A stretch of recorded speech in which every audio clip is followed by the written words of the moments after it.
Hey guys, and welcome back to EJ Sport RC. So today I was rebuilding a set of dampers for the A800R, and I just thought I'd let you guys in on something that we've been doing. Bill Sider at BS Works and myself have been doing since just after the first of the year. So this just looks like a traditional damper, correct? Well, it does, but it's what's inside that's different. And what does this have to do with it? Well, let me show you. Alright, so here we have a vane. This is how it comes right out of the kit. No cuts out of it. Then I have a vane that I've already pre-cut. So you can see right in the center of it where we've taken the material out. Now it doesn't look like a lot, but it is enough to where when you have it back in the damper, you can feel the difference. It's pretty noticeable. And this is the tool from BS Works that I use, and it's stepped so that the vane fits snug right in place. So you take your vane, line it up with the steps, and then you press it forward onto the cutter, and then you just slide it back and forth pretty slow to take off the material. And you keep taking material off until you hear that the cutter is not taking any more off.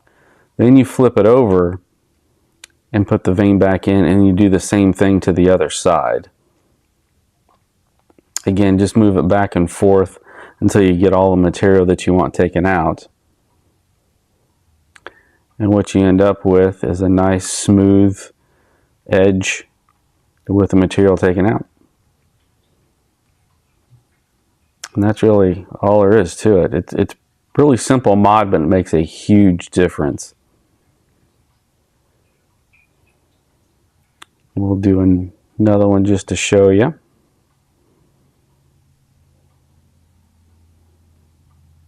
Press the damper into the steps, the vane, excuse me. Then you slide it back and forth until you take all the material you want off, flip it over. Once you've done one or two of these, it really takes no time at all.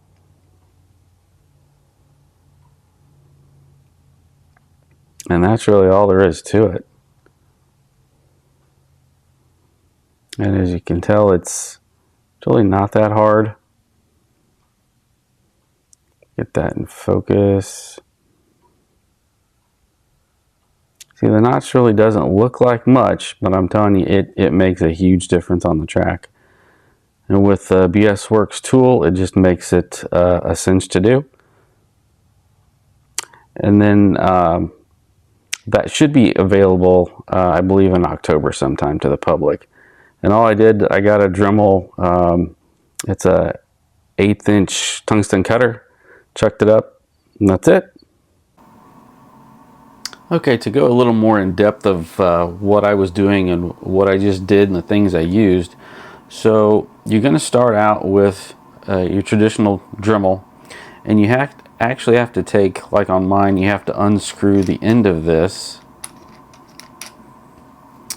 Now this is I believe it's a 1/8 tungsten carbide cutter.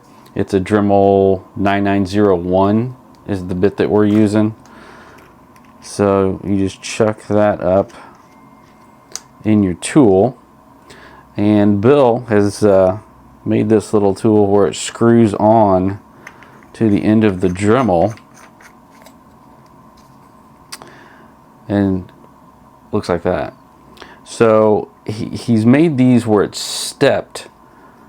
See where your vane is stepped here? So you just slide the vane in there so it actually works on a guide. Let you look at it there a little bit. So you put it in, let it go, slide it back and forth, and then you flip it over and do the same thing. That way you get the edges on both sides done. So here's a closer look at what we've done.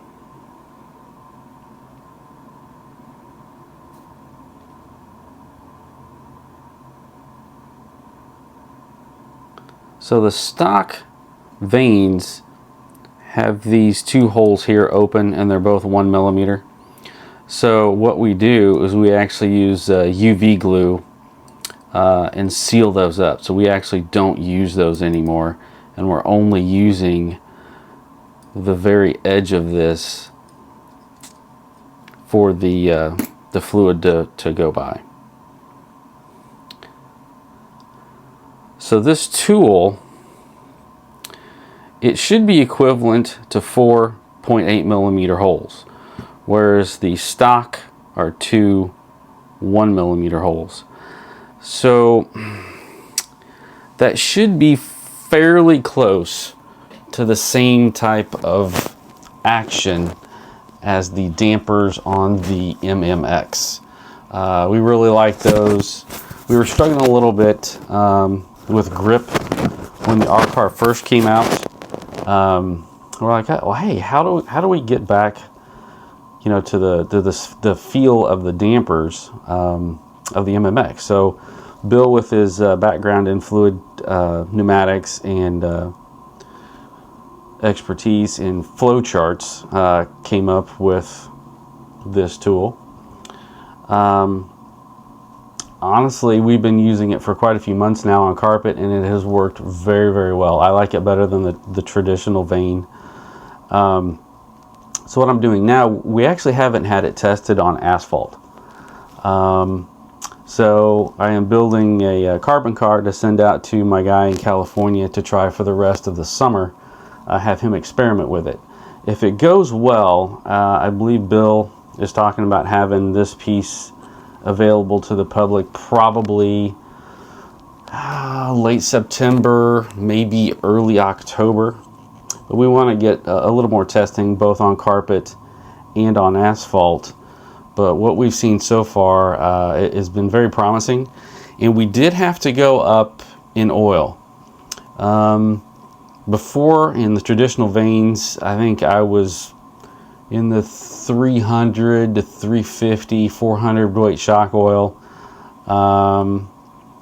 Now, on the front, I'm usually anywhere between 550 and 600 CST, and then in the rear, I'm usually 575 to 675 on carpet. But we don't have any data on asphalt yet, so hopefully in the next few weeks we'll have some data back on that. But I've seen nothing but good things on carpet for this, so I can't imagine that it wouldn't be the same for asphalt. I just wanted to give you guys kind of an insight on what we're working on, and if you got any questions or comments, leave them below. And if you like the video, give me a thumbs up, and always subscribe to the channel. It helps us out quite a bit. And thanks a lot, guys, for tuning in. Till next time.